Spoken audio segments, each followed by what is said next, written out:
ओम नमो भगवते वासुदेवाय। ओम बृहस्पति देवाय नमः। स्वागत है आप सभी का हमारे चैनल पर। आज है बृहस्पतिवार और आज के दिन व्रत रखने से, कथा सुनने से सभी इच्छाएं पूर्ण होती हैं और बृहस्पति महाराज प्रसन्न होते हैं। धन, विद्या, पुत्र और मनवांछित फल की प्राप्ति होती है। परिवार में सुख और शांति रहती है। इसीलिए बृहस्पतिवार का व्रत अत्यंत ही श्रेष्ठ और अति फलदायक है। अगर व्रत नहीं भी कर सकते तो भी कथा अवश्य सुननी चाहिए। कथा सुनने से भी भगवान बृहस्पति देव की कृपा प्राप्त होती है और सभी प्रकार की मनोकामनाएं पूर्ण होती हैं। आइए पूर्ण श्रद्धा भाव से सुनते हैं बृहस्पतिवार के व्रत की कथा। प्राचीन समय की बात है। भारत में एक राजा राज्य करता था। वह बड़ा प्रतापी और दानी था। वह रोजाना मंदिर में भगवत दर्शन करने जाता, ब्राह्मण की और गुरु की सेवा किया करता था। उसके द्वार से कोई भी याचक निराश होकर नहीं लौटता था। वह प्रत्येक गुरुवार को व्रत रखता एवं पूजन करता था। हर दिन गरीबों की सहायता करता था। परंतु ये सब बातें उसकी रानी को अच्छी नहीं लगती थी। वह न व्रत करती और न किसी को एक भी पैसा दान में देती थी। वह राजा से भी ऐसा करने को मना किया करती थी। एक समय की बात है। राजा शिकार खेलने वन को चले गए। घर पर रानी और दासी थीं। उस समय गुरु बृहस्पति साधु का रूप धारण करके राजा के दरवाजे पर भिक्षा मांगने आए। साधु ने रानी से भिक्षा मांगी तो वह कहने लगी, हे साधु महाराज, मैं तो इस दान पुण्य से तंग आ गई हूँ। इस कार्य के लिए तो मेरे पति देवी बहुत हैं। अब आप ऐसी कृपा करें कि सारा धन नष्ट हो जाए और मैं आराम से रह सकूं। तब साधु रूपी बृहस्पति देव बोले, देवी, तुम तो बड़ी विचित्र हो। संतान और धन से कोई दुखी नहीं होता। इसको तो सभी चाहते हैं। पापी भी पुत्र और धन की इच्छा रखता है। अगर तुम्हारे पास धन अधिक है तो भूखे मनुष्यों को भोजन कराओ, प्याऊ लगवाओ, ब्राह्मणों को दान दो, धर्मशालाएं बनवाओ, कुआं, तालाब, बावड़ी, बाग बगीचों आदि का निर्माण कराओ, निर्धनों की कुंवारी कन्याओं का विवाह करवाओ, साथ ही यज्ञ आदि करो। इस प्रकार के कर्मों से आपके कुल का और आपका नाम परलोक में सार्थक होगा एवं स्वर्ग की प्राप्ति होगी। लेकिन रानी साधु की इन बातों से खुश नहीं हुई। उसने कहा, हे साधु महाराज, मुझे ऐसे धन की आवश्यकता नहीं जिसको मैं अन्य लोगों को दान दूं और जिसको रखने और संभालने में ही मेरा सारा समय नष्ट हो जाए। तब साधु बोले, देवी, यदि आपकी ऐसी इच्छा है तो जैसा मैं तुम्हें बताता हूँ तुम वैसा ही करना। बृहस्पतिवार के दिन घर को गोबर से लीपना, अपने केशों को पीली मिट्टी से धोना, केशों को धोते समय स्नान करना, राजा से कहना वह हजामत करवाए, भोजन में मांस मदिरा खाना, कपड़ा धोबी के यहाँ धुलने डालना। इस प्रकार 7 बृहस्पतिवार करने से तुम्हारा सारा धन नष्ट हो जाएगा। इतना कहकर साधु महाराज रूपी बृहस्पति देव अंतर्ध्यान हो गए। रानी ने साधु के कहने के अनुसार 7 बृहस्पतिवार वैसा ही करने का विचार किया। साधु के बताए अनुसार करते हुए केवल 3 बृहस्पतिवार ही बीते थे कि उसकी समस्त धन संपत्ति नष्ट हो गई। भोजन के लिए दोनों समय परिवार तरसने लगा तथा सांसारिक भोगों से दुखी रहने लगा। तब वह राजा रानी से कहने लगा, रानी, तुम यहाँ पर रहो, मैं दूसरे देश में जाता हूँ, क्योंकि यहाँ पर मुझे सभी मनुष्य जानते हैं, इसीलिए मैं यहाँ कोई कार्य भी नहीं कर सकता। ऐसा कहकर राजा परदेश को चला गया। वहाँ पर जंगल से लकड़ी काट कर लाता और शहर में बेचता। इस तरह से जीवन बिताने लगा। इधर राजा के बिना रानी और दासियां दुखी रहने लगीं। किसी दिन भोजन मिलता और किसी दिन पानी पीकर ही रह जातीं। एक समय रानी और दासियों को 7 दिन बिना भोजन के व्यतीत हो गए तो रानी ने अपनी दासी से कहा, दासी, यहाँ पास के नगर में मेरी बहन रहती है। वह बड़ी धनवान है। तू उसके पास जा और वहाँ से 5 सेर बेझर मांग कर ले आ, जिससे कुछ समय के लिए तो गुजर हो ही जाएगी। दासी रानी की बहन के पास गई। रानी की बहन उस समय पूजा कर रही थी। बृहस्पतिवार का दिन था। दासी ने रानी की बहन से कहा, रानी जी, मुझे आपकी बहन ने भेजा है, मुझे 5 सेर बेजर दे दो। दासी ने ये बात अनेक बार कही, परंतु रानी की बहन ने कोई उत्तर नहीं दिया, क्योंकि उस समय वह बृहस्पतिवार की कथा सुन रही थी। और कथा जब तक होती है तब तक न बोलते हैं न उठते हैं। जब दासी को रानी की बहन से कोई उत्तर नहीं मिला तो वह बहुत दुखी हुई। उसे क्रोध भी आया और वह लौटकर रानी से बोली, हे रानी, आपकी बहन तो बहुत ही धनी स्त्री है। ऐसा लगता है जैसे छोटे लोगों से वह बात भी नहीं करती। मैंने उससे कहा तो उसने कोई उत्तर नहीं दिया। मैं वापस चली आई। रानी बोली, दासी, इसमें उसका कोई दोष नहीं है। जब बुरे दिन आते हैं तब कोई सहारा नहीं देता। अच्छे बुरे का पता तो विपत्ति में ही लगता है। अब तो जो ईश्वर की इच्छा होगी वही होगा। ये सब हमारे भाग्य का दोष है। उधर रानी की बहन सोचने लगी कि मेरी बहन की दासी आई थी, लेकिन मैं उससे नहीं बोली, इससे वह बहुत दुखी हुई होगी। कथा सुनकर और विष्णु भगवान का पूजन समाप्त करके वह अपनी बहन के घर आई और कहने लगी, बहन, मैं बृहस्पतिवार का व्रत कर रही थी। तुम्हारी दासी गई, परंतु जब तक कथा होती है तब तक ना उठते हैं और ना बीच में बोलते हैं, इसीलिए मैं नहीं बोली। कहो दासी क्यों गई थी? रानी बोली, बहन, हमारे घर में अनाज नहीं था। वैसे तुमसे तो कोई बात छुपी नहीं है, इस कारण मैंने दासी को तुम्हारे पास 5 सेर बेझर लेने के लिए भेजा था। तब रानी की बहन बोली, बहन देखो, बृहस्पति भगवान सबकी मनोकामना पूरी करते हैं। एक बार देखो, शायद तुम्हारे घर में अनाज रखा हो। ये सुनकर दासी घर के अंदर गई तो वहाँ उसे एक घड़ा बेजर का भरा मिल गया। तब उसे बड़ी हैरानी हुई, क्योंकि उसने पहले ही एक एक बर्तन देख लिया था। उसने बाहर आकर अपनी रानी को बताया। दासी अपनी रानी से कहने लगी, रानी देखो, वैसे हमको जब अन्न नहीं मिलता तो हम रोजी व्रत करते हैं। अगर इनसे व्रत की विधि और कथा पूछ ली जाए तो उसे हम भी किया करेंगे। दासी के कहने पर रानी ने अपनी बहन से बृहस्पतिवार व्रत के बारे में पूछा।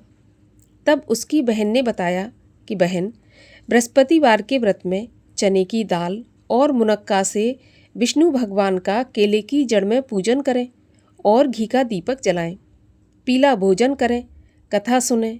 इस प्रकार करने से गुरु भगवान प्रसन्न होते हैं, अन्न पुत्र धन देते हैं और जो भी मनोकामना हो सब पूर्ण करते हैं। ऐसे व्रत और पूजन की विधि बताकर रानी की बहन अपने घर को लौट गई। दासी और रानी दोनों ने निश्चय किया कि बृहस्पति भगवान का पूजन अवश्य करेंगी। 7 रोज के बाद जब बृहस्पतिवार आया तो उन्होंने व्रत रखा। घुड़साल में जाकर चना और गुड़ बीन लाई और उसकी दाल से केले की जड़ तथा विष्णु भगवान का पूजन किया। अब भोजन पीला कहाँ से आए, ये सोचकर दोनों बड़ी दुखी हुईं, परंतु उन्होंने व्रत किया था, इस कारण बृहस्पति देव भगवान प्रसन्न थे। एक साधारण व्यक्ति के रूप में वे 2 थालों में सुंदर पीला भोजन लेकर आए और दासी को देकर बोले, दासी, यह भोजन तुम्हारे और रानी के लिए है, तुम दोनों भोजन करना। दासी भोजन पाकर बड़ी प्रसन्न हुई और रानी से बोली, रानी जी भोजन कर लो। रानी को भोजन आने के बारे में कुछ पता नहीं था, इसलिए वह दासी से बोली, जा तू ही भोजन कर, क्योंकि तू हमारी व्यर्थ में हंसी उड़ाती है। दासी बोली, रानी जी, एक व्यक्ति भोजन दे गया है। तो रानी कहने लगी, वह भोजन तेरे लिए ही दे गया है तो तू ही भोजन कर। तब दासी बोली, वह व्यक्ति हम दोनों के लिए 2 थालों में भोजन देकर गया है, इसीलिए मैं और आप दोनों ही एक साथ भोजन करेंगी। दोनों ने गुरु भगवान को नमस्कार करके भोजन प्रारंभ किया। उसके बाद से वे प्रत्येक बृहस्पतिवार को गुरु भगवान का व्रत और पूजन करने लगी। बृहस्पति भगवान की कृपा से उनके पास धन हो गया, परंतु रानी फिर पहले की तरह से आलस करने लगी। तब दासी बोली, देखो रानी, तुम पहले भी इस प्रकार से आलस करती थी, तुम्हें धन के रखने में कष्ट होता था, इसी कारण सभी धन नष्ट हो गया। अब गुरु भगवान की कृपा से धन मिला है तो फिर तुम्हें आलस होने लगा। बड़ी मुसीबतों के बाद हमने ये धन पाया है, इसीलिए हमें दान पुण्य करना चाहिए। भूखे मनुष्यों को भोजन कराओ, प्याऊ लगवाओ, ब्राह्मणों को दान दो, कुआं, तालाब, बावड़ी आदि का निर्माण करवाओ, मंदिर, पाठशाला बनवाकर दान दो, कुंवारी कन्याओं का विवाह करवाओ। धन को शुभ कार्यों में खर्च करो, जिससे तुम्हारे कुल का यश बढ़े तथा स्वर्ग प्राप्त हो और पितृ प्रसन्न हो। दासी की बात मानकर रानी ने इसी प्रकार के कर्म करने प्रारंभ किए। अब तो उसका काफ़ी यश फैलने लगा। एक दिन रानी और दासी आपस में विचार करने लगीं कि ना जाने राजा किस दशा में होंगे, उनकी कोई खोज खबर नहीं है। तब उन्होंने गुरु भगवान से प्रार्थना की और भगवान ने रात्रि में राजा को सपने में कहा, राजा उठ, तेरी रानी तुझे याद कर रही है, अब अपने देश को लौट जा। राजा प्रातःकाल उठा। वह विचार करने लगा कि स्त्री जाति तो खाने और पहनने की ही साथी होती है, लेकिन भगवान की आज्ञा मानकर वह अपने नगर को चलने के लिए तैयार हुआ। जब राजा परदेश गया तो परदेश में बहुत दुखी रहने लगा। प्रतिदिन जंगल से लकड़ी बीन कर लाता, उसे शहर में बेचकर अपने दुखी जीवन को बड़ी कठिनता से व्यतीत करता था। एक दिन राजा दुखी हो अपनी पुरानी बातों को याद करके रोने लगा। तभी उस जंगल में बृहस्पति देव एक साधु का रूप धारण करके आए और राजा के पास आकर बोले, लकड़हारे, तुम इस सुनसान जंगल में किस चिंता में बैठे हो, मुझे बताओ।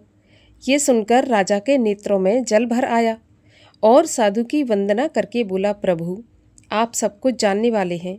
इतना कहकर राजा ने साधु को अपनी संपूर्ण कहानी सुना दी। अब महात्मा तो दयालु होते हैं।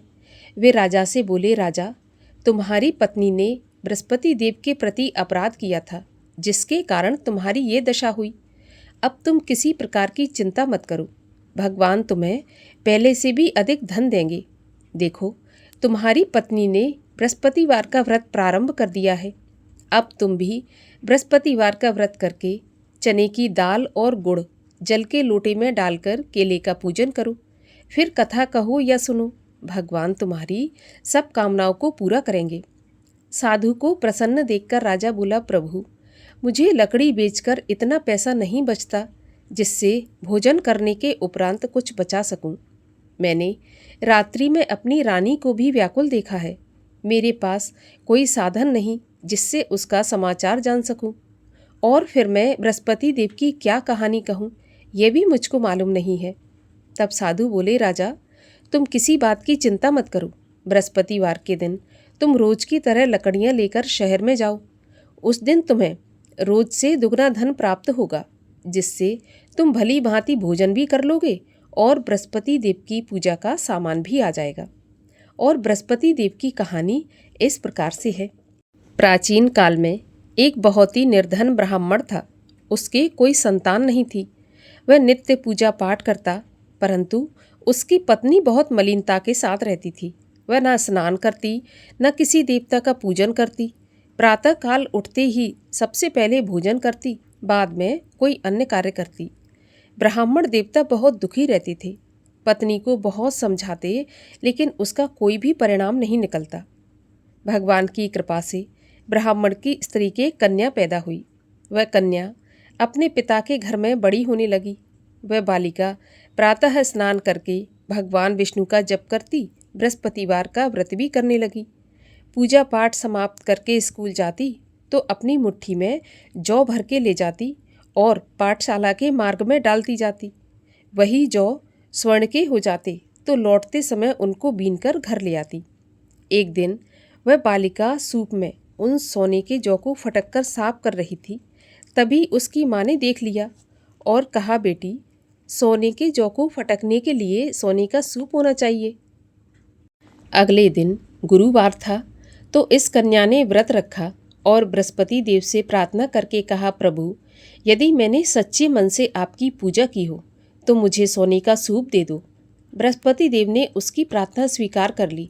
रोज की तरह वह कन्या जौ फैलाती हुई स्कूल चली गई।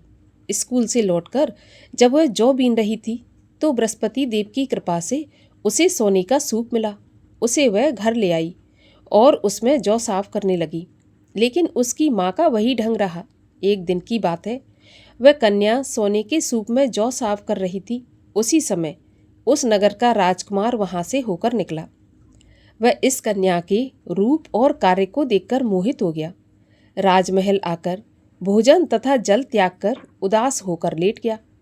राजा को जब राजकुमार के द्वारा अन्न जल त्यागने का समाचार ज्ञात हुआ तो अपने मंत्रियों के साथ अपने पुत्र के पास गए और बोले, बेटा, तुम्हें किस बात का कष्ट है?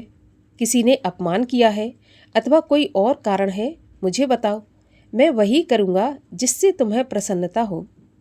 राजकुमार ने अपने पिता की बातें सुनी तो वह बोला, पिताजी, मुझे आपकी कृपा से किसी बात का दुख नहीं है। किसी ने मेरा अपमान भी नहीं किया, परंतु मैं उस लड़की के साथ विवाह करना चाहता हूँ जो सोने के सूप में जौ साफ कर रही थी। ये सुनकर राजा आश्चर्य में पड़ गया और बोला, बेटा, इस तरह की कन्या का पता तुम ही लगाओ। मैं उसके साथ तुम्हारा विवाह अवश्य ही करवा दूंगा। राजकुमार ने राजा को उस लड़की के घर का पता बताया। तब मंत्री उस लड़की के घर गए और राजा का आदेश ब्राह्मण को सुनाया। कुछ ही दिन के बाद ब्राह्मण की कन्या का विवाह राजकुमार के साथ संपन्न हो गया। अब तो कन्या के घर से जाते ही उस ब्राह्मण देवता के घर में पहले की भांति गरीबी का निवास हो गया। अब भोजन के लिए भी अन्न बड़ी मुश्किल से मिलता था। एक दिन दुखी होकर ब्राह्मण देवता अपनी पुत्री से मिलने गए। बेटी ने पिता की दुखी अवस्था को देखा और अपनी माँ का समाचार पूछा तो ब्राह्मण ने सारा हाल कह दिया। तब कन्या ने बहुत सा धन देकर अपने पिता को विदा कर दिया। इस तरह ब्राह्मण का कुछ समय सुखपूर्वक व्यतीत हुआ, लेकिन कुछ दिन के बाद फिर वही हाल हो गया। ब्राह्मण फिर अपनी कन्या के यहाँ गया और सारा हाल कहा तो पुत्री बोली, पिताजी, आप माताजी को यहाँ लिवा लाओ, मैं उन्हें विधि बता दूंगी जिससे गरीबी दूर हो जाए।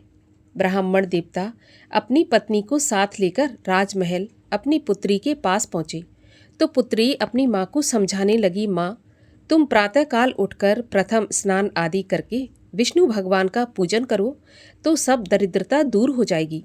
परंतु उसकी माँ ने उसकी एक भी बात नहीं मानी और प्रातःकाल उठकर अपनी पुत्री का बचा हुआ जूठन खा लिया। एक दिन उसकी पुत्री को बहुत गुस्सा आया। उसने एक रात को कोठरी से सारा सामान निकाल दिया और अपनी माँ को उसमें बंद कर दिया। प्रातःकाल उसमें से उसे निकाला और स्नान आदि करा के पूजा पाठ करवाया तो उसकी माँ की बुद्धि ठीक हो गई। इसके बाद वह नियम से पूजा पाठ करती और प्रत्येक बृहस्पतिवार को व्रत भी रखने लगी। इस व्रत के प्रभाव से उसकी माँ भी बहुत धनवान तथा पुत्रवती हो गई और बृहस्पति देवता के प्रभाव से स्वर्गलोक को गई। वह ब्राह्मण भी सुखपूर्वक इस लोक का सुख भोग कर स्वर्ग को प्राप्त हुआ। इस तरह से कहानी कहकर साधु महाराज वहाँ से अंतर्ध्यान हो गए। धीरे धीरे समय व्यतीत होने पर बृहस्पतिवार का दिन आया। राजा जंगल से लकड़ी काटकर किसी शहर में बेचने गया तो उसे उस दिन और दिनों से अधिक धन मिला। राजा ने चना गुड़ आदि लाकर बृहस्पतिवार का व्रत किया। उस दिन से उसके सभी क्लेश दूर हुए, परंतु जब अगला गुरुवार आया तो वह बृहस्पतिवार का व्रत करना भूल गया। इस कारण बृहस्पति भगवान नाराज हो गए। उस दिन उस नगर के राजा ने विशाल यज्ञ का आयोजन किया और अपने समस्त राज्य में घोषणा करवा दी कि कोई भी मनुष्य अपने घर में भोजन न बनाए, आग भी न जलाए। समस्त जनता मेरे यहाँ भोजन करने आए और इस आज्ञा को जो नहीं मानेगा उसको फांसी की सजा दी जाएगी। राजा की आज्ञा के अनुसार राज्य के सभी वासी राजा के भोज में सम्मिलित हुए, लेकिन लकड़हारा कुछ देर से पहुंचा, इसीलिए राजा उसको अपने साथ महल में ले गए।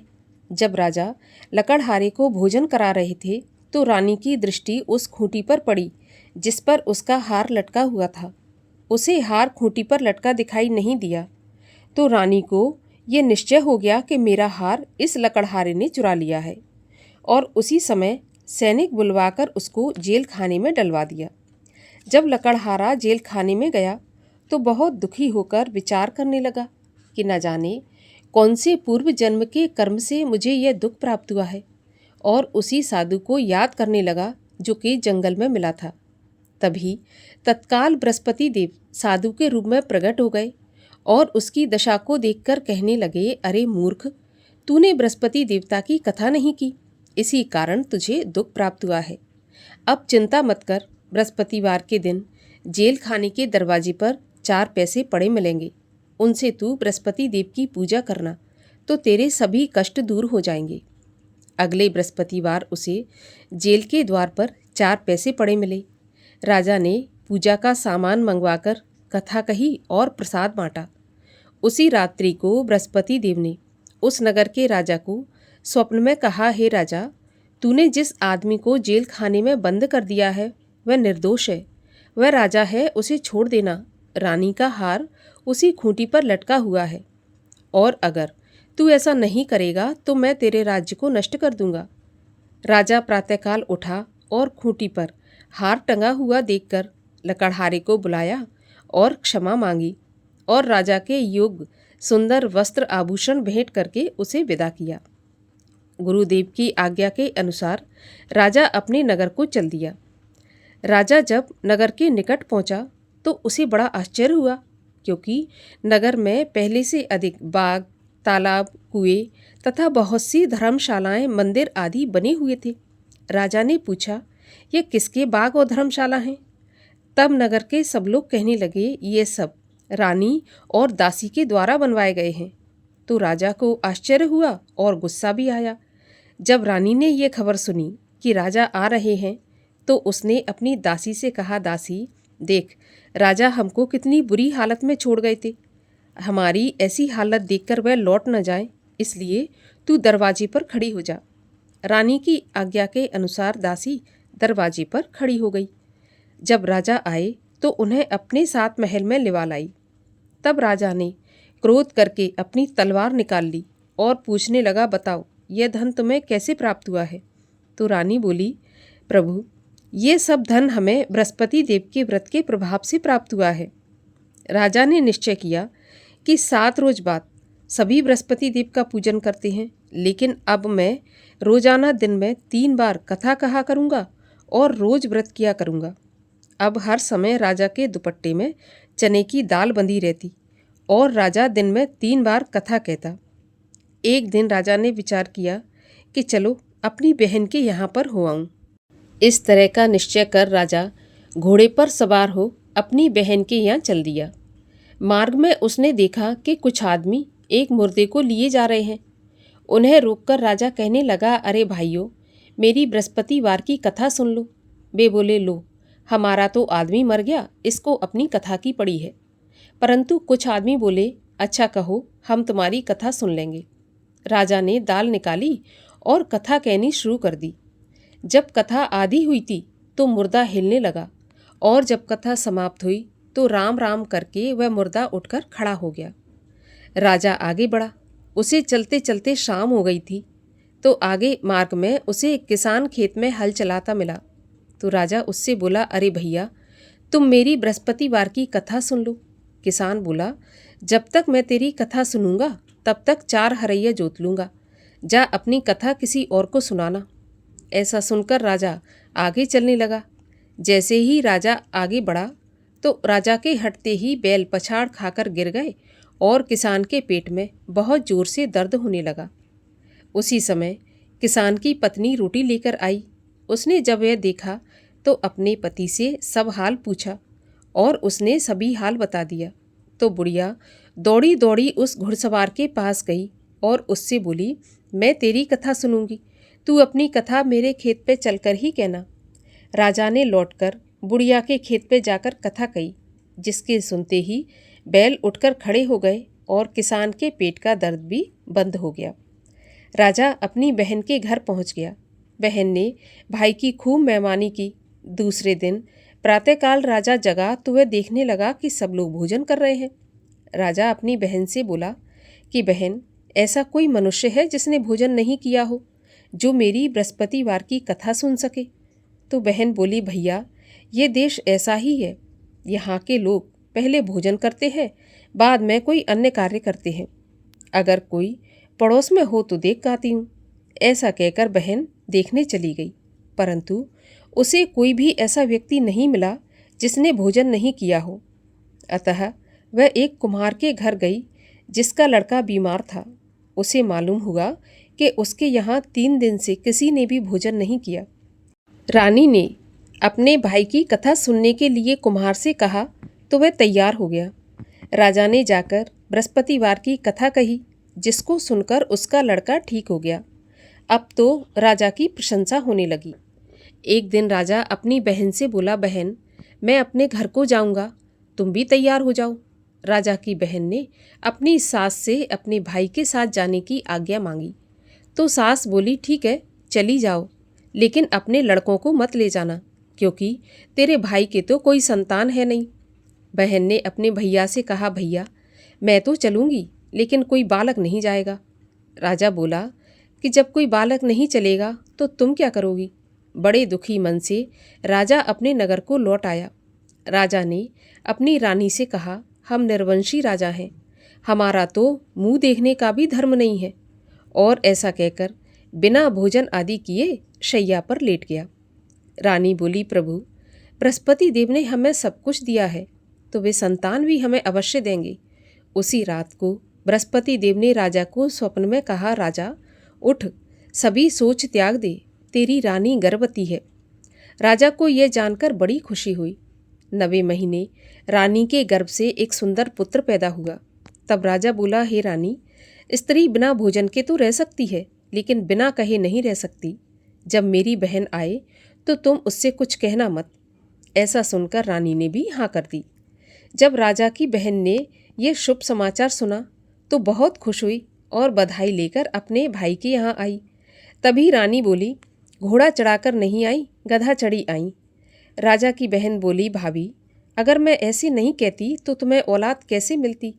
बृहस्पति देव ऐसे ही हैं, जैसी जिसके मन में कामना है सभी को पूर्ण करते हैं। जो सद्भावना पूर्वक बृहस्पतिवार का व्रत करता है एवं कथा पढ़ता है अथवा सुनता है और दूसरों को सुनाता है, बृहस्पति भगवान उसकी सभी मनोकामनाएं पूर्ण करते हैं। बृहस्पति देव उनकी सदैव रक्षा करते हैं। जो संसार में सद्भावना से गुरुदेव का पूजन एवं व्रत सच्चे हृदय से करते हैं, उनकी सभी मनोकामनाएं पूर्ण होती हैं। जैसी सच्ची भावना से रानी और राजा ने बृहस्पति देव की कथा का गुणगान किया, तो उनकी सभी इच्छाएं बृहस्पति देव ने पूर्ण की। इसीलिए सबको कथा सुनने के बाद प्रसाद लेकर जाना चाहिए। हृदय से उनका मनन करते हुए जयकारा बोलना चाहिए। बोलिए बृहस्पति देव की जय, विष्णु भगवान की जय।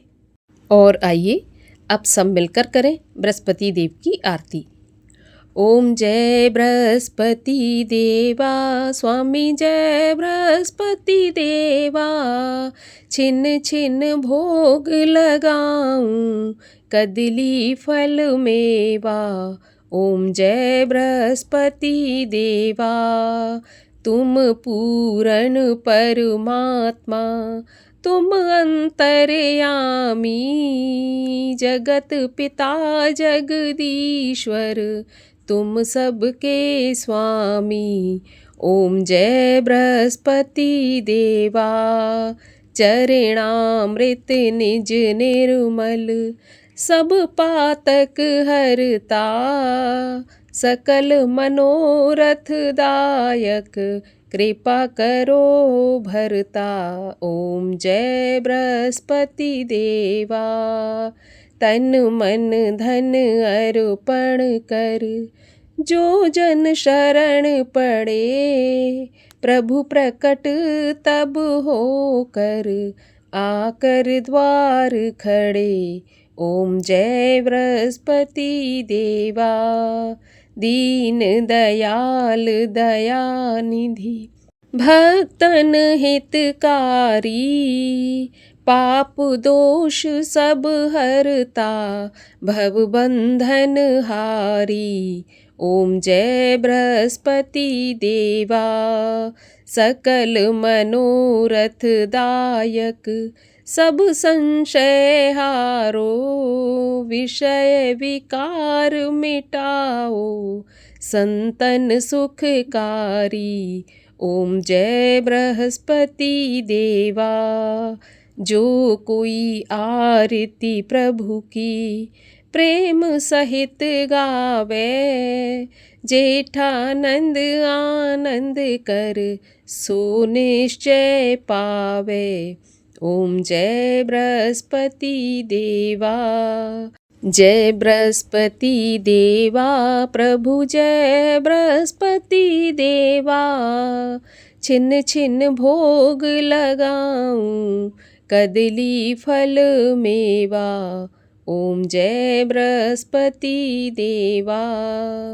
बोलिए विष्णु भगवान की जय, बृहस्पति देव भगवान की जय।